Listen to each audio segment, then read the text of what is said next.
والصلاة والسلام على سید المرسلین اما بعد فاعوذ باللہ من الشیطان الرجیم بسم اللہ الرحمن الرحیم. پڑھیے الصلاة والسلام علیک یا رسول اللہ وعلی آلک واصحابک یا حبیب اللہ.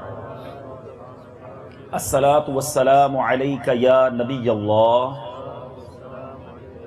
وعلی آلک واصحابک یا نور اللہ. نبی پاک علیہ الصلوۃ والسلام کا فرمان عالی شان ہے نیت المؤمن خیر من عملی. انٹینشن آف مومن از بیٹر دین ایکشن. کہ بندے کی جو نیت ہے اس کے اعمال سے زیادہ بہتر ہوتی ہے. ہمیں پہلے کوشش یہ کرنی چاہیے کہ جب بھی کوئی نیک عمل کریں اپنی نیتوں کو کریکٹ کریں. تو الحمدللہ آج اس اجتماع میں آئے ہیں تو کچھ اچھی نیتیں پہلے کرتے ہیں. سب سے پہلے یہ نیت کرتے ہیں کہ اللہ عز و جل کی رضا کے لیے اول تا آخر بیان میں شرکت کروں گا. ادھر ادھر دیکھنے سے بچتے ہوئے، موبائل فون کے استعمال سے بچتے ہوئے، بلکہ جو نیچے بیٹھے ہیں وہ ایک اور نیت بڑی اچھی کر سکتے ہیں کہ بیان کی تعظیم کی نیت سے 2 زانوں بیٹھ کر بیان سنوں گا. اس طرح اتحیات میں بیٹھتے ہیں، اس طرح بیٹھ جائیں گے تو مزید بادب بیٹھنے کی برکتیں پائیں گے. تھک جائیں تو پھر جیسے چاہیں آپ ایزی ہو فیل کریں بیٹھ جائیں. پھر یاد آئے تو 2 زانوں بیٹھ جائیں تو مزید بادب بیٹھنے کی برکتیں بھی حاصل کریں گے. درود پاک پڑھنے کے بے شمار فضائل و برکات ہیں. ساقی کوثر صلی اللہ تعالی علیہ وسلم فرماتے ہیں کچھ لوگ میرے حوض پر میرے پاس آئیں گے ما اعرفهم الا بکثرت الصلاۃ علیہ. میرے آقا فرماتے ہیں جنہیں میں کثرت درود کی وجہ سے پہچان لوں گا.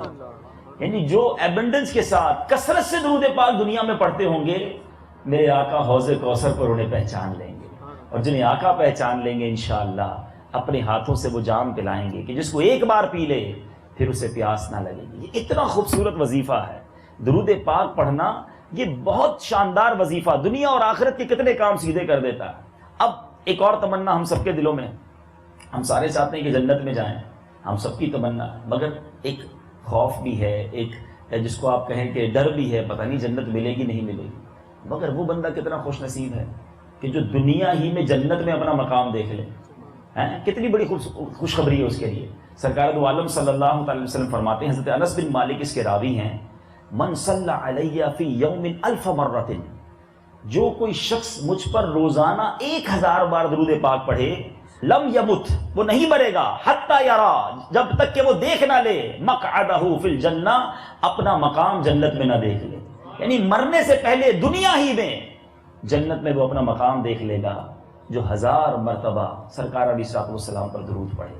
اب غور کریں آپ، فضول باتوں کے لیے ہمارے پاس کتنا ٹائم ہے. گھنٹوں موبائل فون پر بات کرنے کے لیے ٹائم ہے، دوستوں میں بیٹھے تو کچہری کرنے کا ٹائم ہے، گھر میں جائیں تو ٹی وی دیکھنے کا ٹائم ہے. اگر ان تمام ٹائمنگز میں سے ہم درود ٹائم ایک بنا لیں، بمشکل 1000 بار درود پڑھنے میں آدھا گھنٹہ لگتا ہے.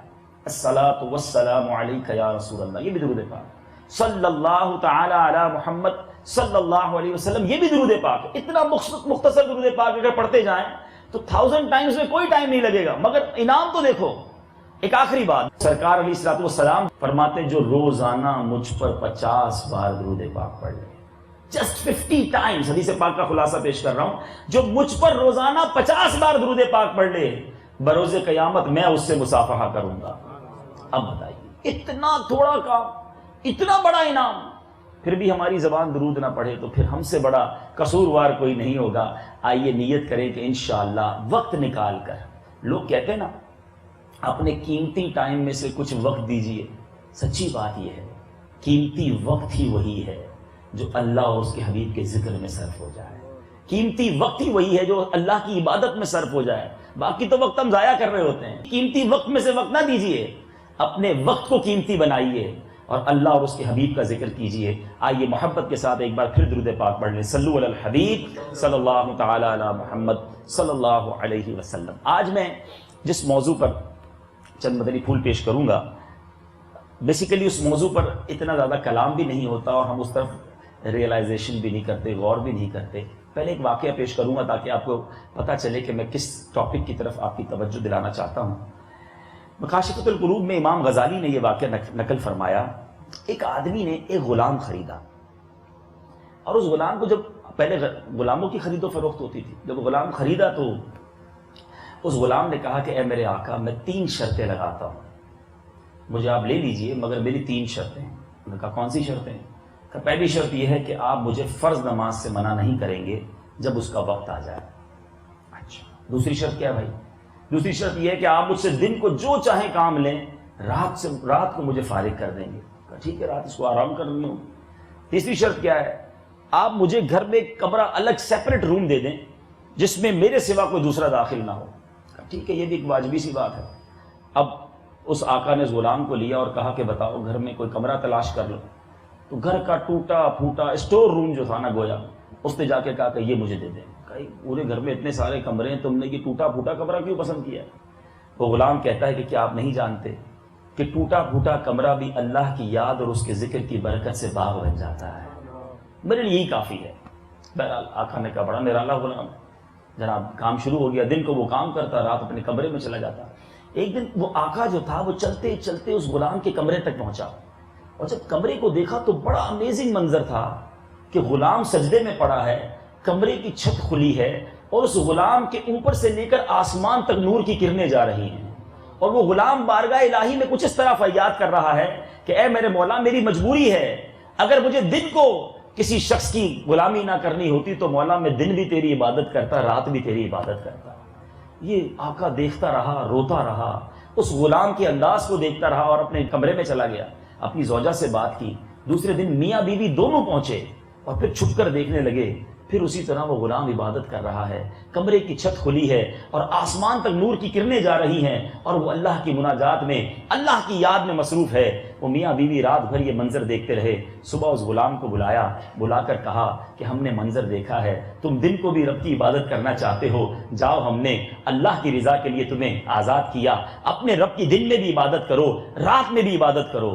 اے میرے میٹھے اسلامی بھائیوں، اب اس پورے واقعے کا جو ایسنس ہے، جو خوبصورت بات ہے، وہ غلام کیا کہتا ہے؟ غلام کے لیے یاد رکھے جو سلیو ہوتا ہے اس کے لیے سب سے بڑی نعمت آزادی ہے کہ کسی طرح میں آزاد ہو جاؤں، فری ہو جاؤں۔ اب جب اسے آزادی کا پروانہ ملتا ہے، وہ غلام کیا کہتا ہے؟ آسمان کی طرف سر اٹھا کر اپنے رب کی بارگاہ میں التجا کرتا ہے، یا صاحب السر ان السر قد ظہرا، اے صاحب راز، راز تو کھل گیا، ولا ارید حیاتی بعد مشتہرا، اے اللہ اب راز کھلنے کے بعد میں زندگی نہیں چاہتا۔ اس کی چیخ بلند ہوئی اور وہ غلام زمین پر گرا اور دنیا سے چلا گیا۔ گویا وہ جو عبادت کرتا تھا، وہ جو اللہ کی بارگاہ میں سجدہ کرتا تھا، وہ رات بھر اللہ کی بارگاہ میں جو التجائیں کرتا تھا، وہ یہ چاہتا تھا کہ میں جانوں اور میرا رب جانے، کسی اور کو یہ پتا نہ چلے۔ اے میرے میٹھے اور پیارے اسلامی بھائیوں، بڑی سمجھنے والی بات ہے۔ آج ہماری نیت کیا ہوتی ہے؟ اگر ہم عبادت کریں، ہم کوئی بھی نیک کام کریں، ہمیں یہ خواہش ہے کہ کسی طرح لوگوں کو پتہ چل جائے، کسی طرح چرچا ہو جائے، کسی طرح اعلان ہو جائے۔ اور وہ اللہ کا بندہ غلام ہوتے ہوئے اس نے کہا مولا اب زندہ ہی نہیں رہنا، پتہ چل گیا لوگوں کو کہ میں ایسا تیری بارگاہ میں مقبول ہوں، میرے لیے نور کی کرنیں آسمان سے اترتی ہیں، مولا مجھے واپس بلا لے۔ دنیا سے چلا گیا۔ مگر آج ہم وہ لوگ ہیں، دیکھیں کچھ عبادتیں ہوتی ہیں لوگوں کے سامنے، وہ چھپائی نہیں جا سکتی۔ اب مسجد میں نماز پڑھنے جائیں گے وہ تو پتہ ہی چل جائے گا، لیکن جو عبادتیں چھپانے والی ہیں ہم وہ بھی لوگوں کو بتا دیتے ہیں، کسی طرح کسی بھی بہانے سے کچھ بھی کر کے۔ آپ نے اگر کسی کو صدقہ دیا ہے، خیرات دی ہے، کسی غریب کی مدد کی ہے، بہت اچھا کام کیا، مگر کیوں بتانا ہے دوسرے کو کہ الحمدللہ میں تو یہ بھی کرتا ہوں، میں یہ بھی کرتا ہوں، آج اللہ نے بڑا کرم کیا، یہ بھی کام مجھ سے لے لیا۔ ارے تہجد تو اکیلے میں بندہ گھر میں پڑھتا ہے نا، مگر وہ بھی پیٹ میں درد شروع ہو جاتا ہے کسی طرح بتاؤں کہ آج ماں بدولت نے تہجد بھی پڑھی ہے، بس یار بڑا تھکا ہوا ہوں، خیریت کیوں تھکے، بس تہجد سے اٹھ جاتا ہوں نا الحمدللہ۔ اب بتائیں کسی بہانے کوئی ہمیں، یعنی ایک سوال کرنا چاہتا ہوں، جتنے اسلامی بھیا موجود ہیں اپنے آپ سے ایک کوسچن کیجئے، میرے اور آپ کے پاس کتنی ایسی نیکیاں ہیں جو میں جانوں اور میرا رب جانے؟ شاید اگر غور کریں گے نا، ہم نے اپنے حج تک لوگوں کو گنوائے ہیں، ہم نے عمرے گنوائے ہیں، عمرے میں جا کر جتنے طواف کیے وہ بھی بتائے ہیں، جتنے بوسے دیے وہ بھی لوگوں کو پکڑ پکڑ کر بتائے کہ میں نے اتنی بار بوسا دیا، رمضان میں جتنے قرآن ختم کیے وہ بھی لوگوں کو بتاتے ہیں۔ ارے رجب شعبان کے روزے رکھنے والا، روزہ باطنی عبادت کہا گیا اس کو، جب تک بندہ نہ بتائے نا سامنے والے کو پتہ ہی نہیں چلتا یہ روزے سے، ٹھیک ہے رمضان میں تو سبھی روزے رکھ رہے ہیں، مگر ماشاءاللہ کئی لوگ رجب شعبان کے روزے بھی رکھتے ہیں، مگر سب کو بتاتے ہیں رجب و شعبان، میں ماشاءاللہ 3 مہینے کے روزے رکھتا ہوں۔ بھائی کیا ضرورت ہے آپ کو کسی کو بتانے کی؟ آپ اگر عطیہ دینا چاہتے ہیں تو کیوں چاہتے ہیں کہ مسجد میں امام صاحب اعلان کریں کہ فلاں حاجی صاحب نے پنکھے لگائے ہیں، فلاں حاجی صاحب نے اے سی لگایا ہے، فلاں نے کارپیٹ بچھا کے دیا؟ کیوں چاہتے ہیں ہم کیا ان سے انعام چاہتے ہیں، لوگوں کی واہ واہ چاہتے ہیں، رب کی رضا چاہتے ہیں؟ خدا را اخلاص کی ڈیفینیشن یاد رکھو۔ اخلاص کہتے ہیں کہ بندہ جس طرح اپنے گناہ کو چھپاتا ہے اس طرح اپنی نیکیوں کو چھپائے۔ کیا میں اور آپ چاہتے ہیں کہ میرے چھپے ہوئے گناہ لوگوں کو پتا چل جائے؟ ارے دروازہ بند کر دو کوئی دیکھ نہ لے، فلاں آتا ہے تو لوگ سیدھے ہو جاتے ہیں، نہیں یار میں جو کر رہا تھا پتہ نہ چلے، گناہ کسی کو پتہ نہ چلے اور نیکیاں سب کو پتہ چلے۔ آج کسی کے ساتھ 15 منٹ بیٹھے نا، 15 منٹ، ہمیں تو موقع ملتا ہے لوگوں کے ساتھ بیٹھنے کا، آپ کو بھی ملتا ہوگا، 15 منٹ بیٹھے ہیں، 15 منٹ کے اندر 15 سال کی نیکیاں لوگ گنوا دیتے ہیں۔ اللہ کی مہربانی سے 1994 میں حج بھی کیا تھا، 2000 میں عمرے کی سعادت بھی ملی۔ ہاں وہ جو ہمارے کی محلے کی مسجد ہے، اللہ نے بڑا کرم کیا، وہ میں نے اپنے والد صاحب کے نام بنائی۔ ہاں وہ آپ کی دعوت اسلامی کا فلاں مدرسہ، اس کو بھی ہم ہر سال اتنے پیسے دیتے ہیں، بس اللہ کا بڑا کرم ہے، کبھی کبھی غریب بچیوں کی شادیاں بھی کرا دیتے ہیں۔ ارے حاجی صاحب کس نے پوچھا آپ سے یہ سب؟ کیوں بتا رہے ہیں آپ؟ یعنی 15 20 سال پرانی نیکیاں بھی میں کہوں ہم سب کو یاد ہوں گی۔ ہم عجیب لوگ ہیں، کل گناہ کیا تھا وہ یاد ہے، آج صبح غلطی ہو گئی وہ یاد ہے۔ ہمارے بزرگوں کا ایٹیٹیوڈ کیا ہوتا تھا؟ سیدنا حسن بصری رحمۃ اللہ تعالی علیہ کے بارے میں آتا ہے، بچپن میں ایک غلطی ہوئی تھی، بچپن میں اپنے کرتے کے کالر پر ایوری ٹائم وین ایور، جب بھی نیا کرتا لیتے نا، اس کرتے کے کالر پر وہ غلطی لکھتے تاکہ وہ یاد آتی رہے اور روتا رہوں، توبہ کرتے رہوں۔ اپنی غلطیاں وہ یاد رکھتے، ہم غلطیاں تو بھولے بیٹھے ہیں، نیکیاں ساری یاد ہیں۔ جھوٹ نکل گیا زبان سے بھول گئے، بد نگاہی ہو گئی بھول گئے۔ ہمیں اپنا انداز زندگی بدلنا ہوگا، نیکیاں ضرور کرنی ہیں مگر نیکیوں کی حفاظت کیجیے، کیوں بتائیں لوگوں کو؟ اور یہاں میرے میٹھے اسلامی بھائیوں اس واقعے سے ایک اور جو بڑا خوبصورت اس کا اسپیکٹ نکلتا ہے کہ اللہ سے محبت، اپنے رب سے محبت کیجیے۔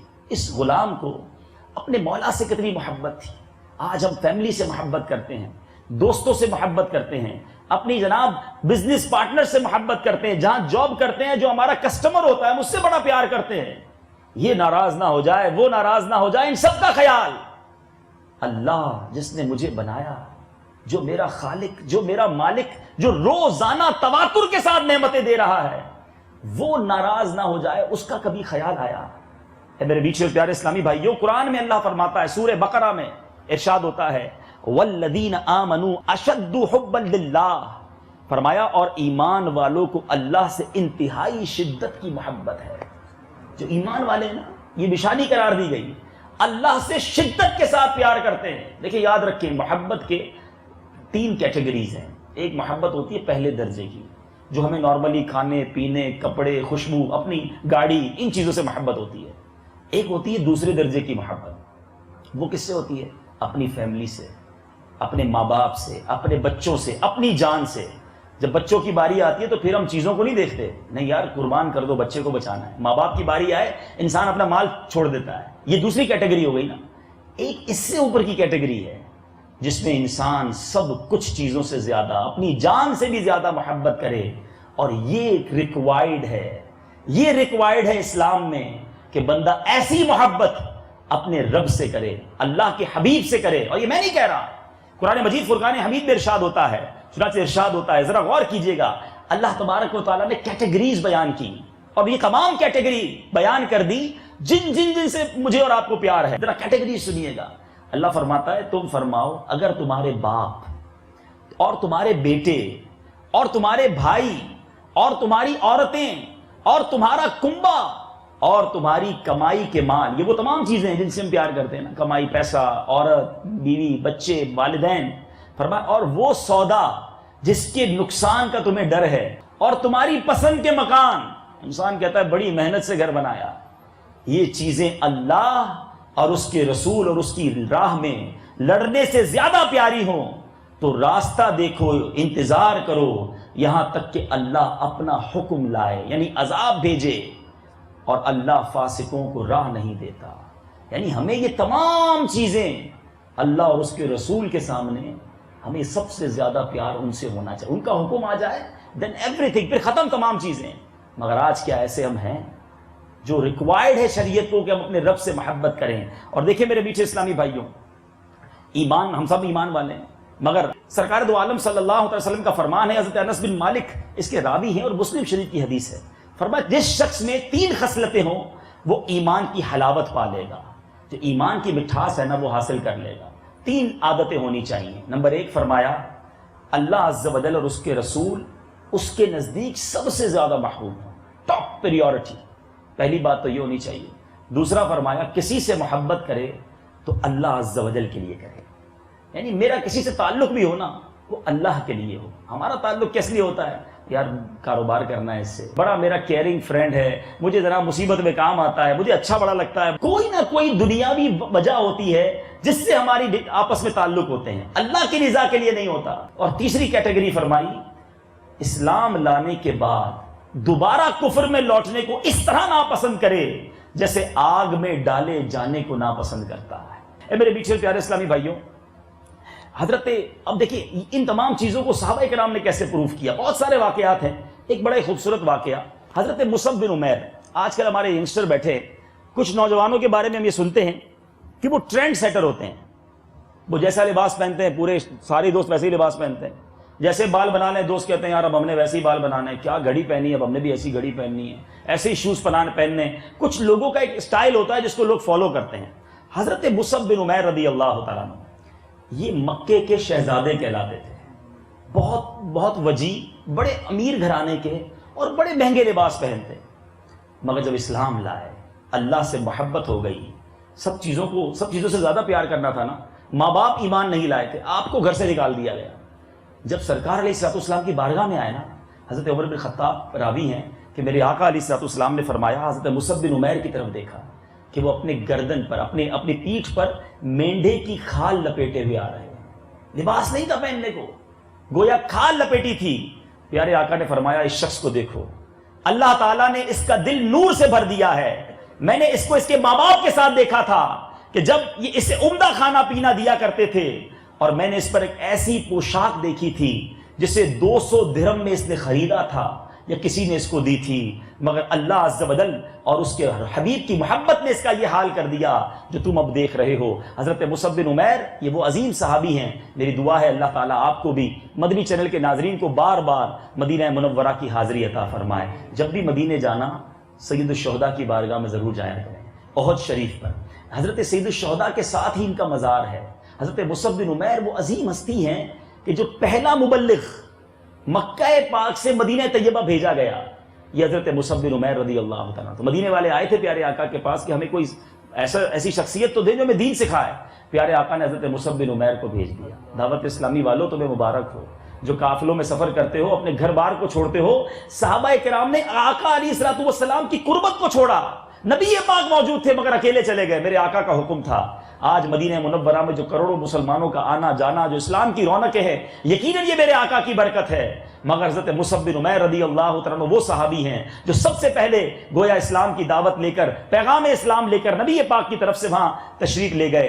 لیکن جب غزوہ احد ہوا تھا میرے بیچ اسلامی بھائی، بہت سارے صحابہ شہید ہوئے. حضرت مصعب بن عمیر کی مبارک لاش کو جب دیکھا گیا تو آپ کے جسم پر ایک چادر تھی. سر چھپاتے تو پیر ننگا ہو جاتا، پیر چھپاتے تو سر ننگا ہو جاتا. سرکار علیہ الصلوۃ والسلام نے جب یہ حال دیکھا تو میرے آقا کی آنکھوں میں آنسو آ گئے. فرمایا یہ وہی مکے کا شہزادہ تھا. کچھ حدیث پاک کا خلاصہ یہ کہ جس کا ایک ایک لباس اتنا قیمتی تھا، اور آج یہ حال ہے کہ ہمیں دفن کرنے کے لیے پورا کفن موجود نہیں ہے. فرمایا سر کو کفن سے ڈھک دو، چادر سے ڈھک دو، اور پیر پر گھاس ڈال دو اور ان کو اللہ کے سپرد کر دو. اے میرے میٹھے اسلامی بھائیوں، یہ صحابہ کرام تھے جنہوں نے اپنا مالدار ہوتے ہوئے، ویل سیٹ ہوتے ہوئے، جب اسلام کی بات آئی، اللہ سے محبت کی بات آئی تو ان تمام چیزوں کو چھوڑا. مگر آج میرے میٹھے اور پیارے اسلامی بھائیوں، سوال یہ ہے کہ میں اور آپ اللہ سے کتنی محبت کرتے ہیں. حضرت صدیق اکبر رضی اللہ تعالیٰ عنہ بڑی پیاری بات فرماتے ہیں. یہ جو محبت ہے نا رب کی، یہ جسے مل جائے، صدیق اکبر فرماتے ہیں کہ جس نے اللہ تعالیٰ کی محبت کی خالص شراب چکھ لی، اسے اس قدر وہ خود رفتہ کر دیتی ہے کہ دنیا کی طلب سے بے نیاز کر دیتی ہے، اور وہ تمام لوگوں سے غیر مانوس ہو جاتا ہے۔ اللہ کی محبت کی وہ شراب اگر کسی کو مل جائے، جبھی تو بزرگان دین دعا کرتے نا۔ میرے شیخ طریقت کتنا پیارا شعر لکھتے ہیں کہ محبت میں اپنی گمائے یا الہی، میں اپنی گمایا الہی، نہ پاؤں میں اپنا پتایا الہی، رہوں بس تو بے خود میں تیری بلا میں، رہوں بس آمین آمین، اللہ سے اس کی محبت مانگ لو۔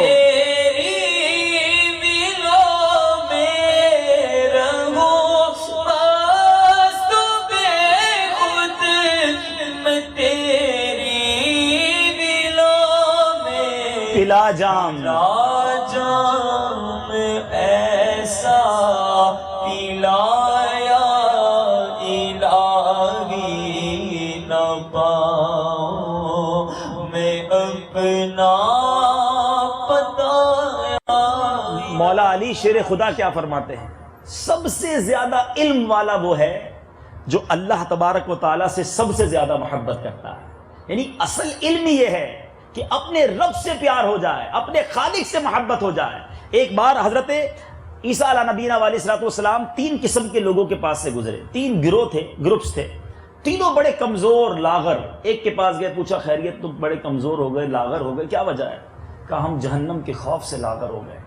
کہا اللہ تعالیٰ پر حق ہے کہ تم جس سے پناہ مانگتے ہو وہ تمہیں پناہ عطا فرمائے۔ آگے گئے، دوسرے گروپ کو دیکھا، وہ بھی لاغر۔ کہا تم کیوں لاغر ہو گئے، کمزور ہو گئے؟ کہا جنت کے شوق میں لاغر ہو گئے۔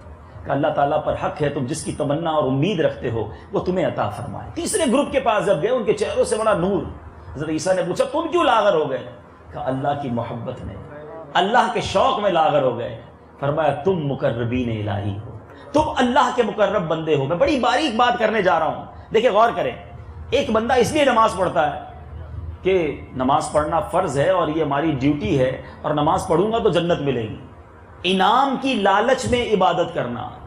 دوسرا بندہ اس لیے گناہ نہیں کرتا کہ یار شراب پیوں گا تو جہنم میں جلنا پڑے گا، وہ کیا کر رہا ہے؟ وہ جہنم کے خوف سے، عذاب کے خوف سے گناہ چھوڑ رہا ہے۔ یہ دونوں باتیں ٹھیک ہیں، اٹس اوکے، مگر جو تیسرا درجہ ہے نا، میں نماز اس لیے پڑھتا ہوں کہ میرا رب راضی ہو جائے، میں گناہ اس لیے نہیں کرتا کہ میرا رب ناراض نہ ہو جائے۔ ارے اللہ سے محبت جسے ہو جائے وہ خود ہی عبادت کرتا ہے کہ کیونکہ میرے رب کی رضا اس میں ہے، میں سجدہ کروں، میں تلاوت کروں۔ ارے تلاوت کرنا یہ کتنی بڑی نعمت ہے، کبھی سوچا؟ نماز پڑھنا یہ رب سے کلام ہے۔ مولا علی کرم اللہ تعالی وجہ الکریم کیا خوب فرماتے ہیں، فرماتے جب میرا جی چاہتا ہے کہ میں رب سے بات کروں، میں نماز پڑھنا شروع کر دیتا ہوں، اور جب میرا جی چاہتا ہے رب مجھ سے بات کرے، میں قرآن پڑھنا شروع کر دیتا ہوں۔ کلام اللہ ہے نا، لیکن یہ محبت کی باتیں ہیں۔ پہلے اللہ تبارک و تعالیٰ سے پیار تو ہو جائے۔ آج زمانے سے پیار ہے، یہ ناراض نہ ہو جائے، وہ ناراض نہ ہو جائے، نہیں یار یہ کرنا پڑے گا ورنہ فیملی ناراض ہو جائے گی، ارے یہ ضروری ہے ورنہ پارٹنر ناراض ہو جائے گا، ارے کیا کروں جناب، دوستوں میں کرنا پڑتا ہے، دوست ناراض ہو جائیں گے۔ یہ سارے کام کرتے وقت یہ یاد نہیں آیا کہ رب ناراض نہ ہو جائے۔ اچھا تھوڑا سا ایک اور طرف آتے ہیں۔ محبت نارملی اس سے ہوتی ہے، چند وجوہات ہیں محبت کی، کہ بندہ حسین ہو، بیوٹیفل ہو، اس سے بڑا پیار ہو جاتا ہے، بڑا اچھا لگتا ہے۔ آپ ذرا سوچو، دنیا کی ساری خوبصورتیوں کو بنانے والا کون ہے؟ آج دنیا میں اللہ نے کیسے کیسے خوبصورت لوگ بنائے، خوبصورت زمین، خوبصورت آسمان، اور تمام خوبصورت لوگوں میں جس حسین کو بنایا، کیا خوب لکھتے ہیں شاعر، ایسا تجھے خالق نے ترادار بنایا، آقا کہ یوسف کو تیرا طالب دیدار بنایا، کونین بنائے گئے سرکار کی خاطر، اور کونین کی خاطر تمہیں سرکار بنایا۔ اتنا حسین بنانے کے باوجود ذرا غور کیجئے کہ مخلوق ایسی ہے تو خالق کیسا ہوگا، تصویر ایسی ہے تو مصور کیسا ہوگا۔ ذرا غور کیجئے گا، جنت جو ہے نا وہ رب کی وہ عظیم نعمت ہے جس کے بارے میں احادیث میں یہ مفہوم ملتا ہے کہ وہ نعمتیں ہوں گی۔ آج دنیا میں سائنس نے اتنی ترقی کر لی ہے، آپ سوچیں یار ایسا بیڈ ہونا چاہیے، تھوڑے دنوں بعد انٹرنیٹ پہ پتہ چل جاتا ہے ایسا بیڈ بھی آ گیا, یار ایسا موبائل ہونا چاہیے. تھوڑے دنوں بعد بس سوچتے آ جاتی ہے چیز, ایسی گاڑی ہونی چاہیے, وہ بھی آ جاتی ہے. یعنی آپ کا تصور جہاں جہاں پہنچتا جا رہا ہے, دنیا ہی میں وہ چیزیں ملتی جا رہی ہیں, نظر آ جاتی ہیں. مگر جنت وہ ہے, احادیث میں یہ مفہوم ہے, نہ کسی آنکھ نے دیکھا, نہ کسی کان نے سنا, نہ کسی دل کا خیال گزرا, یعنی امیجنیشن سے بھرا ہے. مگر جب جنتی جنت میں جائیں گے نا, اللہ کا بڑا شکر ادا کریں گے اور ان نعمتوں کو دیکھ کے حیرت زدہ ہو جائیں گے. مگر جنتیوں پر جو سب سے بڑا انعام ہوگا وہ رب کا دیدار کروایا جائے. اور روایتوں میں الفاظ ملتے ہیں, جب جنتی رب کا دیدار کریں گے تو جنت کی نعمتوں کو بھی بھول جائیں گے. ایک اور وجہ جو محبت کی بعض اوقات ہوتی ہے وہ یہ ہوتی ہے کہ انسان جو ہے کسی کی جب مدد بہت کرتا ہے نا, ہیلپ فل ہوتا ہے, اس کے اوپر احسان کرتا ہے, بندہ کہتا ہے یار اس نے مجھے اتنی مہربانی کی, مجھے کاروبار نہیں تھا کاروبار لگا دیا, ایک بار قرضہ چاہیے تھا قرضہ دے دیا, مصیبت میں تھا میری مدد کر دی. کبھی سوچا کہ رب کی نعمتیں کتنی ہیں, رب نے ہم پر کتنے احسان کیے ہیں. آج میں اور آپ یہاں بیٹھے ہیں, کئی لوگ ہاسپٹل میں پڑے ہوں گے, آج میں اور آپ چل کر آئے ہیں. کبھی یہ پیر کی نعمت کے بارے میں سوچا, کبھی ہم نے زبان کی نعمت کے بارے میں سوچا, آنکھ اور کان کی نعمت کے بارے میں سوچا. شکوے شکایات تو بڑے کرتے ہیں, پتہ نہیں آج کاروبار نہیں ہے. کئی بار ہم بڑے بڑے گھروں میں گئے, بڑے بڑے آفیسز میں جاتے ہیں, اتنا بڑا آفس, باہر چوکیدار بھی کھڑا ہے, اتنے سارے بندے بھی بیٹھے ہیں, گاڑی باہر کھڑی ہے, ایئر کنڈیشن کمرے میں چل رہا ہے, پوچھے کیا حال ہے, ٹھیک ہے, بس جناب بڑا پریشان ہوں, بڑا مصیبت میں ہوں, کاروبار بالکل نہیں چل رہا. کیوں شکوے کرتے ہو بھائی؟ اللہ نے لاکھوں کروڑوں سے اچھا بنایا ہے, کبھی شکر بھی ادا کر لو. ایک بار سیدنا شیخ سعدی رحمۃ اللہ تعالی علیہ ننگے پاؤں بازار میں چل رہے تھے, تو دل میں خیال آیا کہ یار غریب ہوں, جوتا بھی نہیں پیر میں. تو ابھی وسوسہ آیا تو دیکھا کہ ایک شخص اس کے پیر ہی نہیں تھے. آپ نے توبہ کی, یا اللہ میرے پاس جوتے نہیں ہیں, اس کے پاس تو پیر ہی نہیں ہے. تو ہمیشہ اپنے سے نیچے والوں کو دیکھیں, اور اگر امیجنیشن کریں, غور کرتے چلے جائیں. قرآن میں رب فرماتا ہے وَإِن تَعُدُّوا نِعْمَةَ اللَّهِ لَا تُحْصُوهَا, اگر تم میری نعمتوں کا شمار کرو تو شمار نہیں کر سکتے. اللہ نے مجھے زبان دی ہے, کبھی گونگے کے پاس جاؤ, اشارے کر کر کے تھک جاتا ہے, سامنے والا اس کی بات نہیں سمجھتا. رب نے مجھے زبان دی, میں اس سے پیار نہ کروں. رب نے مجھے ہاتھ دیے, پیر دیے. اور پھر اگر باڈی کے تناسب کو دیکھیں, اللہ تعالیٰ کتنا کریم ہے اور کیسا شاندار بنانے والا ہے. آرکیٹیکچرل کی بڑی لوگ بات کرتے ہیں کہ یار کیا گھر بنایا, کیا بلڈنگ بنائی, کیا یار اس کی پیس آف آرٹ بنایا. انسان ہی کو دیکھ لو نا, اللہ تعالیٰ کی قدرت کا وہ شاہکار ہے. ایک ہاتھ اوپر چھوٹا بڑا ہوتا ہم زندگی کیسے گزارتے, ایک پیر بڑا ایک پیر چھوٹا ہوتا ہم زندگی کیسے گزارتے, بیلنس ہی نہیں بنتا. اللہ تعالیٰ نے وہ بیلنس باڈی بنائی ہے. یہ ناخن, بہت ساری چیزوں پر بات ہو سکتی ہے, بیان کا ٹائم تھوڑا ہے. یہ ناخن جو ہے نا, یہ اللہ نے پتہ ہے کیوں عطا کیے, ہم باریک چیزوں کو پک کر سکیں. اگر یہ ناخن نہ ہوتے ہم ان چیز, یعنی ایک ایک چیز کا خوبصورت استعمال ہے. ہمیں دانت دیے, کتنا خوبصورت مکسچر ہے یہ. ہم سبزی بھی کھا سکتے ہیں, ہم گوشت بھی کھا سکتے ہیں, ہم اس کو ڈائجسٹ بھی کر سکتے ہیں. ان دانتوں کے ذریعے ہم کتنے استعمال کرتے ہیں. اور یہی دانت اگر کالے ہوتے, لال ہوتے, کیسے عجیب شکلیں ہو جاتی. رب نے سفید دانت دیے تاکہ باڈی کی جو خوبصورتی ہے وہ بھی برقرار رہے. ایسی حکمت والا, ایسی قدرت والا.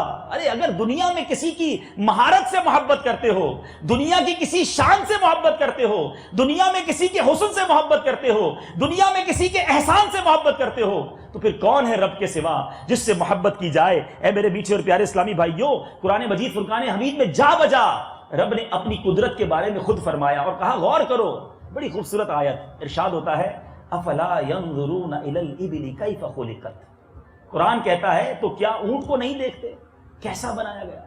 علماء بحث کرتے ہیں اونٹ کی بات کیوں کی گئی, یا کوئی اور جانور, شیر بھی لا سکتا تھا, شیر کا بھی ذکر ہو سکتا تھا, ہاتھی بھی بہت بڑا ہے. اونٹ پر غور کرے نا, یہ اللہ کے عجائبات میں سے ایک عجوبہ ہے. مثال کے طور پہ بہت سارے جانور ایسے ہیں جس کا ہم دودھ پیتے ہیں, گوشت بھی کھاتے ہیں, اس پہ سواری نہیں کرتے. جیسے بکری ہے, ہم سواری نہیں کرتے, اس کا دودھ بھی لیں گے, گوشت بھی لیں گے. جب بہت سارے ایسے سواری کرتے ہیں, اس کا گوشت نہیں کھاتے, جیسے گدھا ہے, گھوڑا ہے, خچر وغیرہ. اونٹ ایسا ہے جس پر سواری بھی کر سکتے ہیں, جس کا دودھ بھی لے سکتے ہیں, جس کا گوشت بھی کھا سکتے ہیں. اتنا بڑا ہونے کے باوجود بچے کے ہاتھ میں ہاتھ نکیل دے چلنا شروع ہو جاتا ہے, پھر ریگستان کے اندر چلتا ہے, پھر اس کے بعد کئی کئی دن تک بھوکا پیاسا رہتا ہے. قرآن کہتا ہے دیکھو یہ ہم نے کیسے بنایا. اللہ کی قدرت کے نظاروں کو دیکھو, کیسا خالق ہے. پھر فرمایا وَإِلَى السَّمَاءِ كَيْفَ رُفِعَتْ, فرمایا اور آسمان کو کیسا اونچا کیا.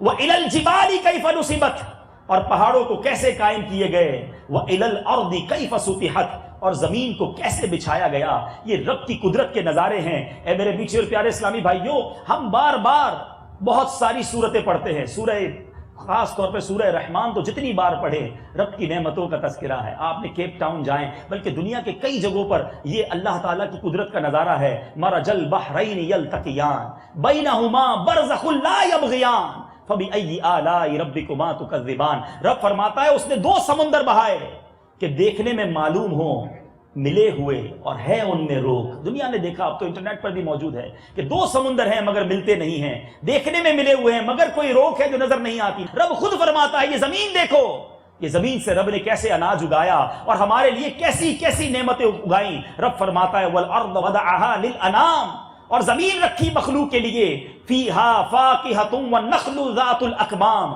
اس میں میوے اور غلاف والی کھجوریں، والحب ذو العصف والریحان، اور بھس کے ساتھ اناج اور خوشبو کے پھول۔ فبأی آلاء ربکما تکذبان۔ ارے رب نے اپنی نعمتوں کو کتنی بار یاد دلایا اور کیسے کیسے کمالات کو یاد دلایا۔ اے میرے میٹھے اور پیارے اسلامی بھائیوں، خود قرآن مجید فرقان حمید میں رب فرماتا ہے آسمان کو دیکھو، بڑی بڑی بلڈنگیں دیکھی ہوں گی، پلر لگانے پڑتے ہیں، جتنی اونچی چھت ہے اتنی زیادہ سپورٹ دینی پڑتی ہے، مگر یہ آسمان کیسے کھڑا ہے، کوئی پلر نہیں، کوئی سوراخ نہیں۔ رب فرماتا ہے الذی خلق سبع سماوات طباقا ما ترى في خلق الرحمن من تفاوت فارجع البصر هل ترى من فطور ثم ارجع البصر كرتين ينقلب الیک البصر خاسئا وهو حسیر۔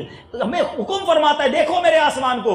ارشاد ہوتا ہے جس نے آسمان بنائے، 7 آسمان بنائے ایک کے اوپر دوسرا، تو رحمان کے بنانے میں کیا فرق دیکھتا ہے۔ یہاں بلڈر موجود ہیں، ایک بندہ بلڈنگ والا بنائے، دوسرا آ کے کہتا ہے فلاں ٹائل اچھی نہیں لگائی، فلاں اسٹرکچر ٹھیک نہیں بنایا، ارے اگر یہ کرتا تو زیادہ اچھا تھا۔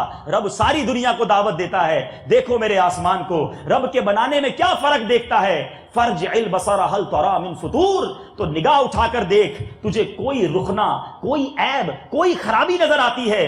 ثم ارجع البصر كرتين ينقلب الیک البصر خاسئا وهو حسیر، پھر دوبارہ نگاہ اٹھا، نظر تیری طرف ناکام پلٹ آئے گی، تھکی ماندی۔ اے میرے میٹھے اسلامی بھائیوں، آج میرے پاس اس موضوع پر بہت سارا مواد موجود ہے، لیکن چونکہ ہمارے پاس ایک ٹائم مختصر ہے، آخری بات رب کی شان، رب کی قدرت اور اس کے عجائبات قدرت پر بہت کچھ بیان کیا جا سکتا ہے۔ نیو یارک کے اندر ایک شخص جو ہے بڑا سائنسدان ہے، اور اس نے ڈائجسٹ کے اندر، ریڈنگ ڈائجسٹ میں 1960 میں اپنی ایک تحقیق لکھی۔ وہ کہتا ہے کہ زمین اور آسمان پر میں نے بہت کیلکولیشن کی، اور اس کیلکولیشن کے بعد میں اس نتیجے پر پہنچا کہ سورج اور زمین میں جو فاصلہ ہے وہ اتنا کیلکولیٹڈ ہے کہ اگر یہ فاصلہ کم ہو جائے، اتنے لمبے دن ہو جائیں کہ سورج کی تپیش تمام کھیتوں کو بھون کر رکھ دیتی، اور راتیں اتنی لمبی اور سرد ہو جاتی کہ پھر جناب سورج کی رمق کچھ بچتی بھی تپش تو وہ رات اسے ٹھنڈا کر کے اتنا ٹھنڈا کر دیتی کہ لوگ مر جاتے۔ پھر کہتا ہے کہ سورج کا جو درجہ حرارت ہے یہ 12,000 ڈگری فارن ہائٹ ہے، 12,000 ڈگری فارن ہائٹ، اور اس سے زمین کو اتنی مناسب دوری پہ رکھا ہے جس کی وجہ سے حیات ہے۔ فار ایگزامپل اگر سردیوں میں ہیٹر ہو، ہم بڑا قریب چلے جائیں ہاتھ جل جائے گا، ایک ہم فاصلے سے بیٹھتے ہیں نا کہ تھوڑا نارمل رہیں، گرمی بھی ملتی رہے۔ اللہ تعالیٰ نے سورج اور زمین کو اتنے ڈسٹینس پہ رکھا ہے کہ اگر یہ ڈسٹینس کم ہوتا تو سب جل جاتے۔ ایک پرٹیکولر ڈسٹینس ہے، اس کا کہنا یہ ہے کہ اگر 10 فٹ یہ زمین کی تہ مزید موٹی ہوتی، جتنی زمین کی اس وقت تہ ہے نا، یہ 10 فٹ موٹی ہو جائے تو اس کا کہنا یہ ہے کہ اگر 10 فٹ موٹی ہو تو نہ یہاں آکسیجن ہوتی اور نہ کوئی جانور زندہ رہتا۔ اور اگر وہ کہتا ہے کہ یہ 12,000 ڈگری کی بجائے 6,000 ڈگری فارن ہائٹ سورج کا جو ٹیمپریچر ہے وہ ہوتا تو ساری زمین برف تلے دب کر ختم ہو جاتی، اور 18,000 ڈگری ہوتا تو ساری کی ساری جل کر مر جاتی۔ پھر اس کا کہنا یہ ہے، فار ایگزامپل آج 7:26 پر افطار ہوا، 28 جون آج سے 1000 سال پہلے اگر کراچی پر سورج گزرا تھا تو 7:26 پر ہی سورج غروب ہوا تھا۔ یہ رب کی قدرت کے وہ نرالے انداز ہیں کہ جب سے کائنات بنی ہے یہ ایک ہی رفتار میں، ایک ہی کیلکولیشن کے مطابق دن اور رات ہو رہے ہیں۔ پھر وہ کہتا ہے یہ ساری تحقیق کرنے کے بعد میں اس نتیجے پر پہنچا ہوں کہ یہ دنیا ایسے ہی نہیں بنی، اس کو کوئی بنانے والا ہے، کوئی خالق ہے جس کی یہ کیلکولیشن ہے اور اس کی حکم سے یہ دنیا چل رہی ہے۔ اب یہ کیلکولیشن آپ نے سنی، آؤ میں رب کی قرآن پاک کی آخری میں کچھ آیتیں سناتا ہوں. آپ کی سائنس نے 1960 میں جا کے یہ پروف کیا ہے کہ یہ ڈسٹنس کتنا ہے, یہ کیلکولیشن کتنی ہے. میرا رب قرآن مجید میں کیا فرماتا ہے, اور آپ یہ آیتیں بار بار قرآن میں پڑھتے ہیں. اے سورہ یاسین پڑھنے والوں, قرآن ضرور پڑھیں مگر اس کا ترجمہ اور تفسیر بھی پڑھیں. رب فرماتا ہے اور سورج چلتا ہے اپنے ٹھہراؤ کے لیے, یہ حکم ہے زبردست علم والے کا. والقمر قدرناہ منازل حتی عاد کالعرجون القدیم, اور چاند کے لیے ہم نے منزلیں مقرر کی یہاں تک کہ پھر ہو گیا جیسے کھجور کی پرانی ڈال. یعنی آپ نے دیکھا ہوگا چاند جو ہے پہلے دن بالکل ہلال کی مانند ہو جاتا ہے, اس کی منزلیں ہوتی ہیں. پھر فرمایا للشمس ينبغي لها ان تدرك القمر ولا الليل سابق النهار وكل في فلك يسبحون, اور ہر ایک ایک گھیرے میں پیر رہا ہے. اے میرے میٹھے اسلامی بھائیوں, یہ قرآن ہمیں بتا رہا ہے کہ یہ سارا سسٹم, یہ ساری کیلکولیشن رب کی بنائی ہوئی ہے. پھر ہم اپنے رب سے محبت کیوں نہ کریں, پھر اس قدرت والے سے پیار کیوں نہ کریں, پھر کیوں دنیا والوں کے پیچھے جائیں, اپنے رب سے کیوں نہ مانگیں جو حل المشکلات, جو مصیبتوں کو دور کرنے والا, جو رزق ہمیں عطا کرنے والا. اور یہی بات قرآن فرماتا ہے. قرآن فرماتا ہے, غور سے سنو, قرآن کہتا ہے یا ایھا الانسان ما غرک بربک الکریم. اتنی ساری باتیں بیان کرنے کے بعد رب خود فرماتا ہے اے آدمی تجھے کس چیز نے فریب دیا اپنے کرم والے رب سے, کیوں دور بھاگتا ہے اپنے رب سے, کیوں اپنے رب کی بارگاہ میں سر کو نہیں جھکاتا. اے میرے میٹھے اسلامی بھائیوں, ہمیں سب سے پیار ہے, ہمیں رب سے پیار ہونا چاہیے. ہمیں سب پر بھروسہ ہوتا ہے, اپنے رب پر ہم بھروسہ نہیں کرتے, ہم توکل نہیں کرتے اپنے رب پر. مشکل آتی ہے دنیا والوں کے پاس جاتے ہیں, ارے کیوں نہیں سر جھکاتے اپنے رب کی بارگاہ میں جو حل المشکلات ہے, جو پریشانیوں کو حل کرنے والا ہے. اے میرے میٹھے اور پیارے اسلامی بھائیوں, احادیث میں یہ مفہوم ملتا ہے, اگر تم اپنے رب پر ایسا بھروسہ کرو جیسا بھروسہ کرنے کا حق ہے, وہ تمہیں ایسے رزق عطا فرمائے گا جیسے پرندوں کو رزق عطا فرماتا ہے. صبح خالی پیٹ جاتے ہیں, شام کو پیٹ بھر کر واپس آتے ہیں, وہ رب تمہاری مدد فرمائے گا. اے میرے میٹھے اسلامی بھائیوں, اپنے رب سے محبت کیجئے, والہانہ محبت کیجئے, اور اس کی ناراضی والے کام نہ کیجئے. اب آخر میں ایک میسج یہ دینا چاہوں گا, چونکہ رمضان کا مہینہ ہے, روزانہ آپ افطار سے پہلے آپ کے دسترخوان پر بہت سارے ٹھنڈے مشروبات ہوتے ہیں, فروٹ ہوتا ہے, آپ افطار سے پہلے اسے نہیں کھاتے.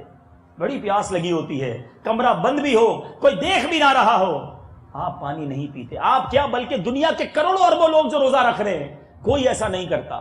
بند کمرہ کر دیں, چھوٹے بچے کو بلائیں کہ بیٹا روزہ ہے پانی پی لو, وہ بھی نہیں پیتا. کیا وجہ ہے؟ وہ کہتا ہے کہ اللہ دیکھ رہا ہے. ہمارا بلیف کیا ہوتا ہے؟ اللہ دیکھ رہا ہے. ارے یہ رمضان ہمارا ایمان کتنا پختہ کر گیا کہ اللہ دیکھ رہا ہے, روزے میں پانی نہیں پیتے ہو, مگر جب گناہ کرتے ہو تو یہ خیال کیوں نہیں آتا کہ اللہ دیکھ رہا ہے؟ جھوٹ بولتے وقت یہ خیال کیوں نہیں آتا اللہ دیکھ رہا ہے؟ فلمیں, ڈرامے, گانے باجے دیکھتے سنتے وقت, بے حیائی کے کام کرتے وقت, انٹرنیٹ پر برے مناظر دیکھتے وقت, حرام روزی کماتے وقت, اپنے مسلمان بھائیوں پر ظلم کرتے وقت تمہیں یہ خیال کیوں نہیں آتا کہ اللہ دیکھ رہا ہے؟ کیا معاذ اللہ یہ ایمان تو کسی کا نہیں نا کہ اللہ فقط روزے میں دیکھتا ہے اس کے بعد نہیں دیکھتا, اللہ رمضان میں دیکھتا ہے اس کے بعد نہیں دیکھتا. خدارا محبت کیجیے اپنے رب سے, اور جس سے محبت ہو اسے ناراض نہیں کیا جاتا. اور محبت والے کیسے بخشے جاتے ہیں؟ ایک بزرگ کے بارے میں آتا ہے, ان کا انتقال ہوا, سنو, ان سے پوچھا گیا اللہ عز و جل نے آپ کے ساتھ کیا معاملہ کیا؟ بزرگ کا نام تھا حضرت یحییٰ بن معاذ رازی. کہا اللہ تعالیٰ نے بخش دیا. کہ کیسے بخش دیا؟ کہ میں ایک دعا کیا کرتا تھا, کہتے تھے میں عرض کرتا تھا یا اللہ اگرچہ میں تیری عبادت میں کمزور ہوں مگر تیری محبت میں کمزور نہیں ہوں. بس میں یہ دعا کرتا تھا, اللہ کی محبت کام آ گئی اور میری بخشش کر دی تھی.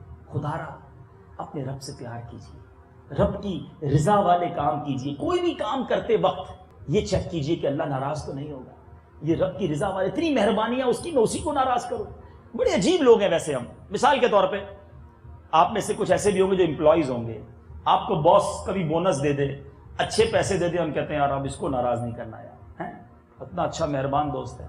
مگر عجیب معاملہ یہ ہے کہ دنیا میں جس کو رب جتنی نعمتیں دیتا ہے, غریب ہوتا ہے دعا کرتا ہے یا اللہ پیسے دے دے, جیسے ہی پیسے آتے ہیں ہونا کیا چاہیے تھا, اور عبادت بڑھتی اور سجدے بڑھتے, جیسے جیسے پیسے بڑھتے گئے گناہ بڑھتے گئے.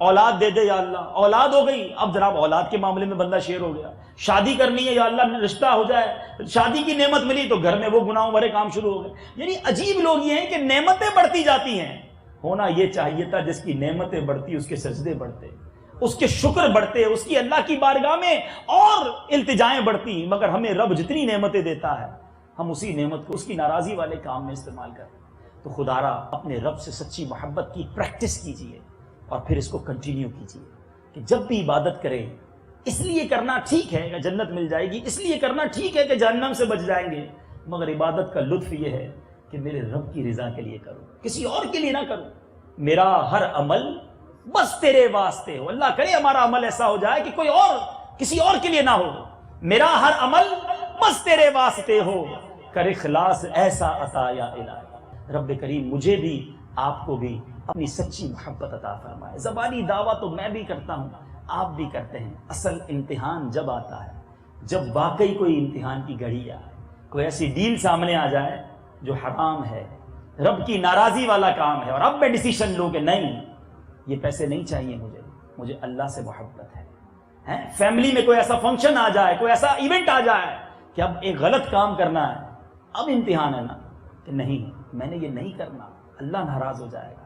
فیملی اپنی جگہ، لیکن میں رب کو ناراض نہیں کر سکتا۔ اب اللہ سے محبت کا اظہار تو جب ہوگا نا کہ جب آپ کوئی چیز قربان کریں گے، وہ تو دیے جا رہا ہے، باری تو میری اور آپ کی ہے کہ ہم پروف کریں کہ ہم دل سے اپنے رب سے پیار کرتے ہیں۔ اور پھر ذرا سوچو جو رب کے پیارے ہو جائیں گے ان کی مشکلیں کیسے رہیں گی، ان پر کیسی عطاؤں کی بارش ہوگی۔ اے میرے میٹھے اسلامی بھائیوں، دعوت اسلامی کے مدنی ماحول میں اسی طرح اللہ اور اس کے رسول کی محبت کے جام بھر بھر کر پلائے جاتے ہیں۔